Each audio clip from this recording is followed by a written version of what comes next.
Former executive turned lifestyle entrepreneur, Connie is ridiculously dedicated to inspiring individuals to activate their power and live their dream as a lifestyle entrepreneur.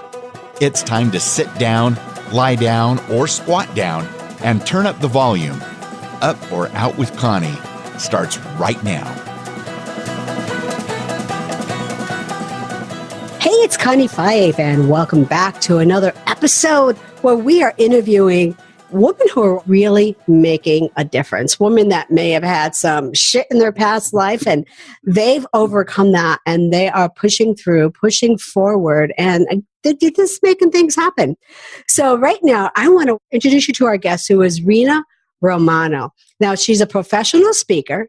She's also an author, a coach, and she knows that having the right attitude and taking those right actions creates the right mindset for you, so you can accelerate your results and you can be unstoppable, because we're all unstoppable together. So she's working on this in both her business and in life. She's had an award-winning career in construction sales, and today she is leading her own successful business. Now, she's a member of the National Speakers Association, and she's a veteran of the TEDx stage. And she was also featured on the Oprah Winfrey Show. How cool is that? Now, I know, right? I mean, I would be like shouting from the rooftops. I'd be putting that everywhere. I was at the Oprah Show. But Reena, your story is just incredible. Your story where you've been unstoppable and you are thriving. And that is, I know, one of your programs. But I want our listeners to know where you came from and how telling that truth has really set you free. First of all, it's a pleasure to be here with you, Connie, and to be with you and your audience. So thank you for having me here. This is awesome. Love it. Yeah, love it. So where have I come from? Well, deep, dark secrets, but not anymore. As you said, I shared it on the Oprah Winfrey Show, October 2009. I'm a survivor of child sexual abuse and sexual assault. Me too, 3 times. Sexual harassment.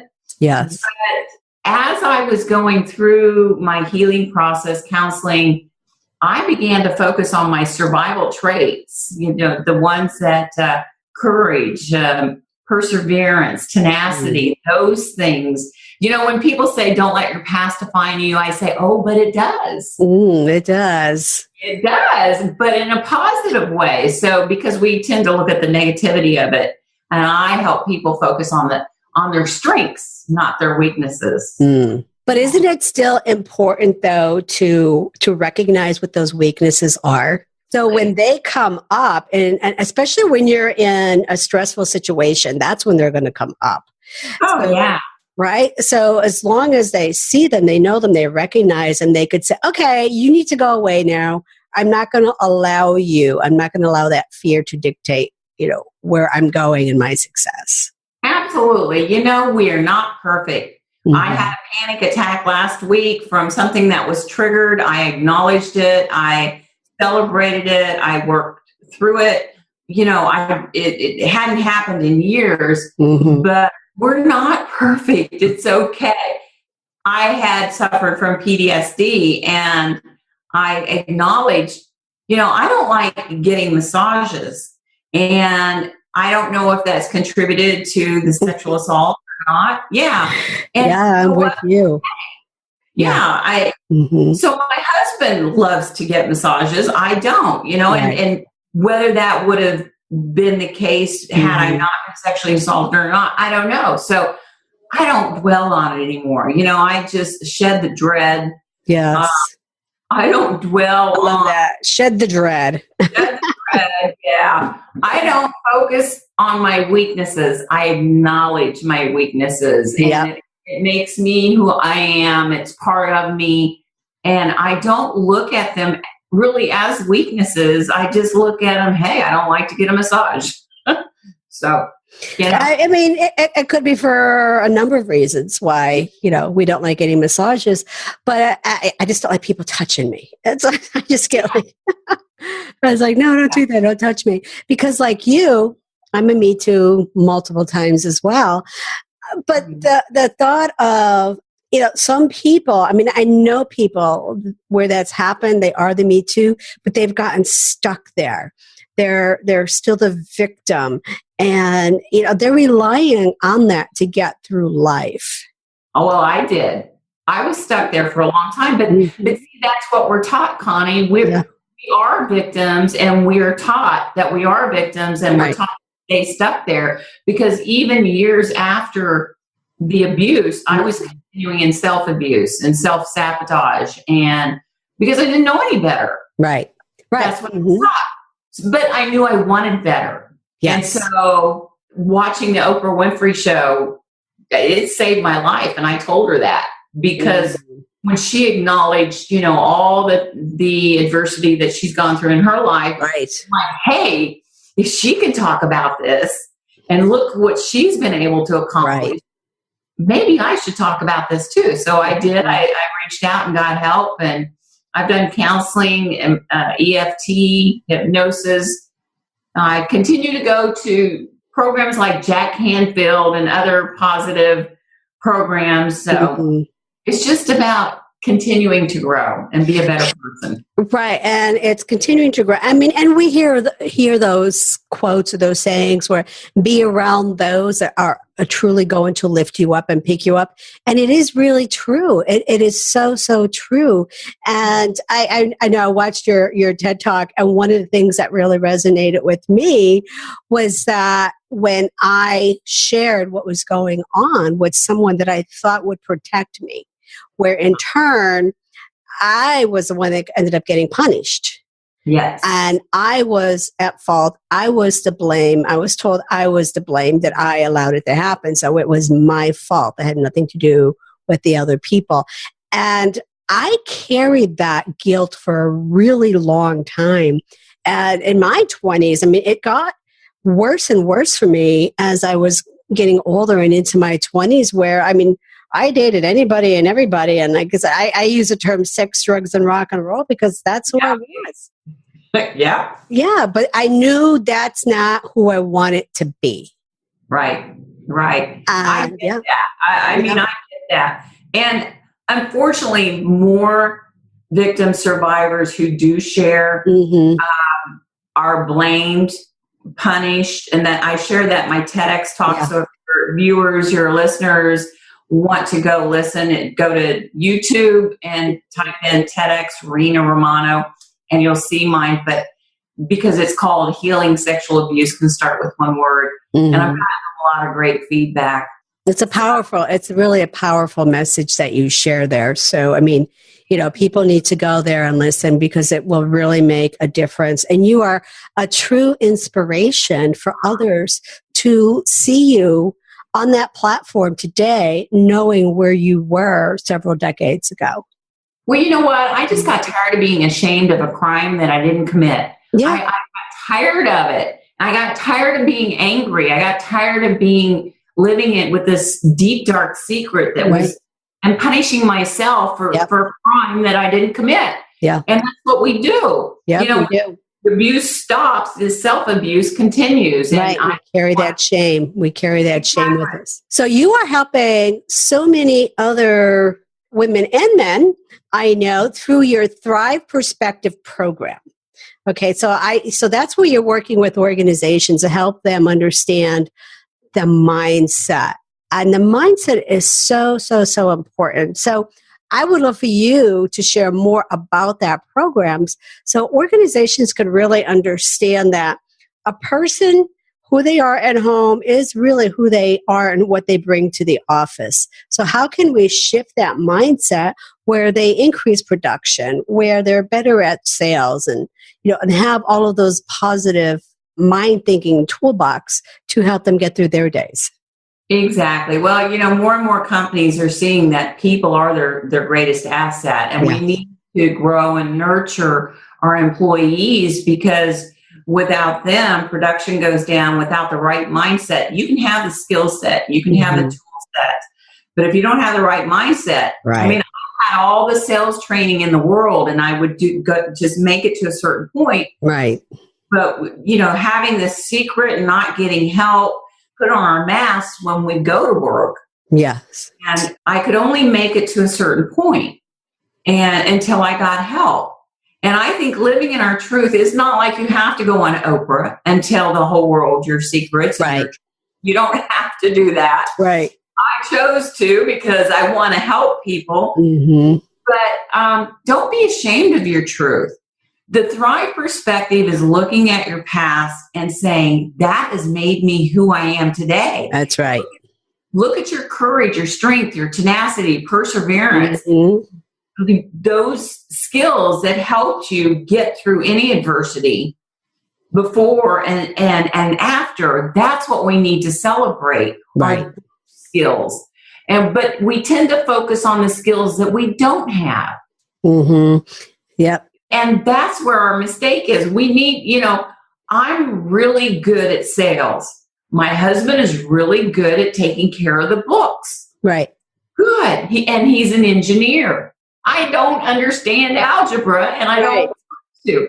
So I celebrate. We're the same way. And he's an engineer. And I'm like, okay, you need to take care of that. Exactly. So, my husband is really, very analytical, and I'm the extrovert. I'm the one out there meeting and greeting and the salesperson. Right. He likes to take care of the numbers. Right. Good. Right. So leaders think that they have to know everything. No, leaders need to learn how to hire people that are smarter than them. Right. Right. And when you figure that out, you're even smarter than that, because so many times, even me, I was a CEO in corporate, and I wore, that invisible shield in front of me because I was still living with that shame. I didn't want people to know that. But I love how you said that you can't move forward, because I've actually felt that way. I was like, okay, I can get to here, but I still can't get to the top floor. Like, what is holding me back? Not putting two and two together, that it was that shame that I was still carrying around. Although I became a CEO, I still had that internal shame that was holding me back.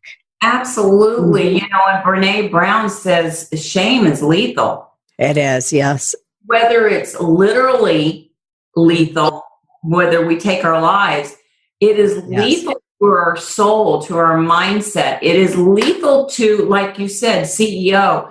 I was in sales, and my sales manager wanted to promote me to sales manager so that he was going to buy the business. Right. Well, I didn't feel good enough because of the shame that I was carrying. Right. So, shame is lethal. It was lethal to my person, to my career. It was lethal. It was stopping me in my tracks I wanted to be the sales manager, but I didn't feel good enough to do it. Right. I'll share a real funny story related to that. So I was working in this one company, and I was head of community relations, did a fantastic job, and, working with United Ways and doing, all of those fun things in the community. But when we had to have a meeting at the country club, now to me, the country club was people of elite status are the only people that go into a country club.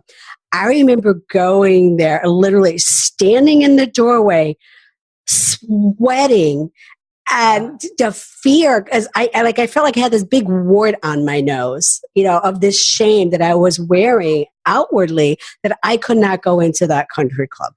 I was insane that I would even think that, but I did. I was like, oh no, we can't go to a meeting there. Yep. I understand completely. I've been in situations and venues where I didn't feel good enough to be there. Yeah. I felt like damaged goods. That's exactly what it was. I wasn't good enough to be, and people were going to see that about me. Like, I didn't want anybody to see that I wasn't good enough. That imposter syndrome. Yes. And you know what I've noticed though, Connie, is even my fellow colleagues and friends and people at NSA that have never experienced trauma like that have that imposter syndrome too. Yes. They lack self-esteem and confidence. So I'm like, wow, I'm more normal than I thought. They would think, right? And I find that more so with women than with men. I mean, some men also, but I find it more so with women because we feel that we have to be perfect and we got to do good and we got to juggle, we got to balance, we got to take care of family and the kids and go to work and on and on and on. Like we're exhausted at the end of the day.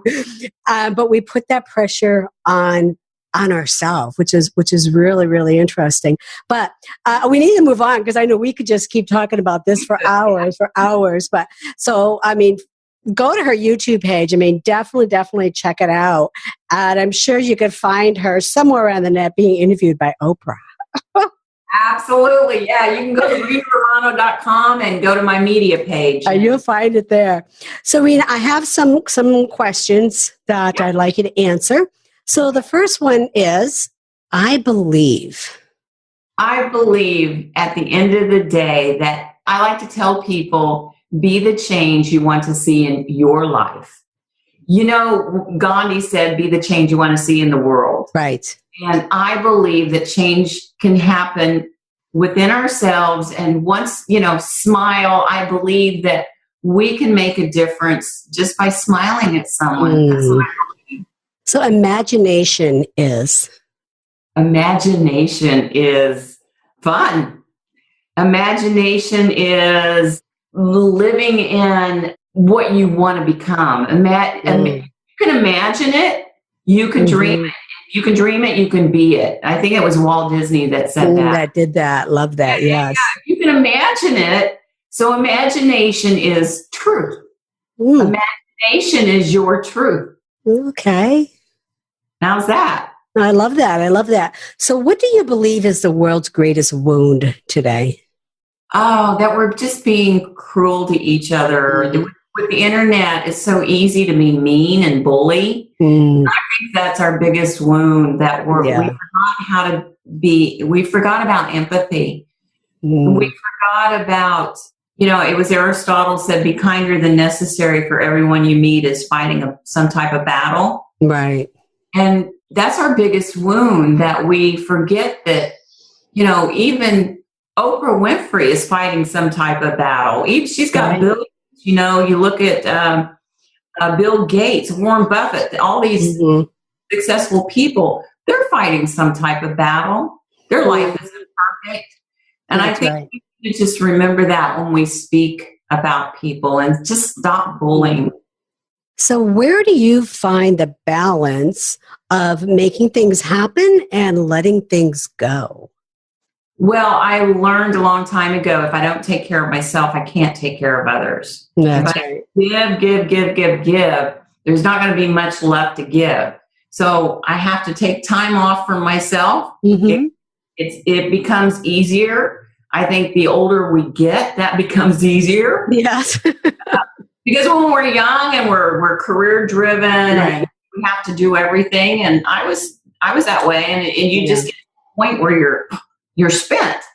Right. Yeah, like I said, it just gets exhausting sometimes. It's like, no, I can't do this anymore. So what's next for Rena Romano? Where do you go from here?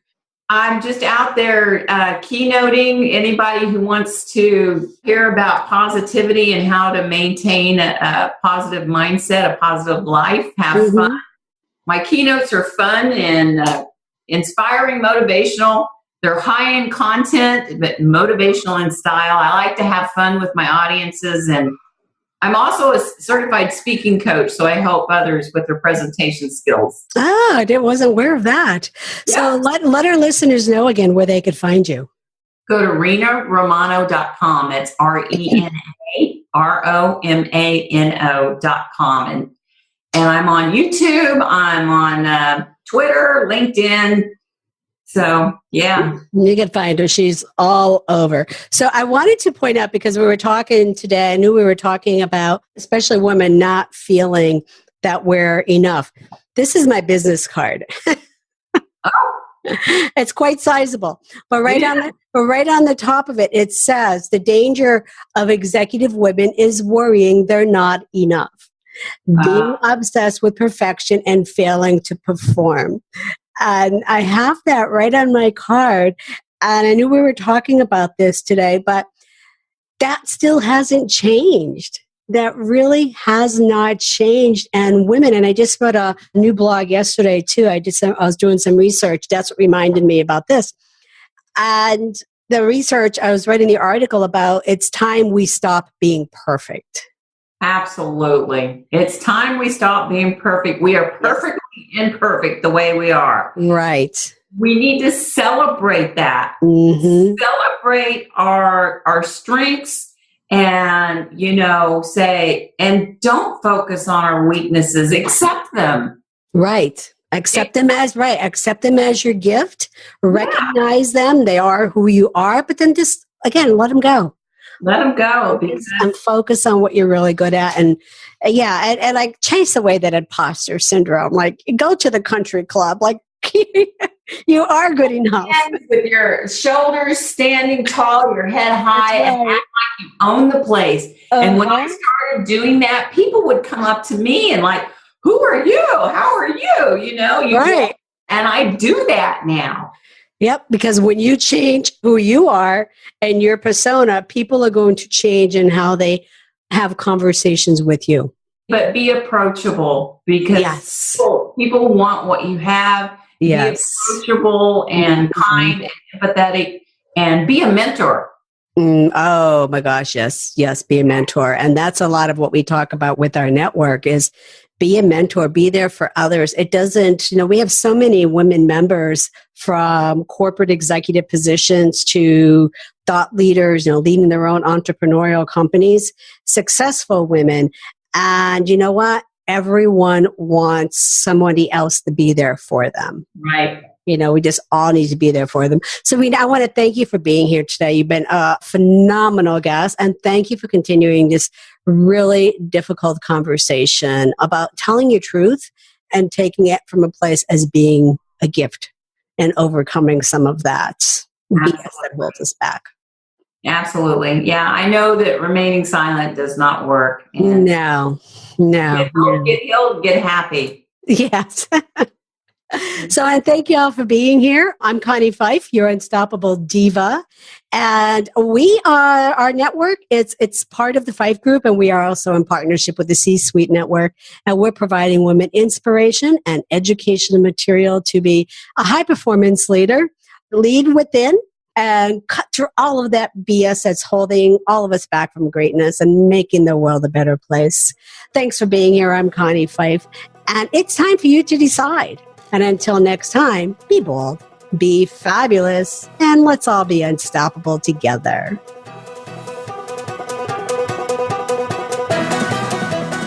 Hey, y'all.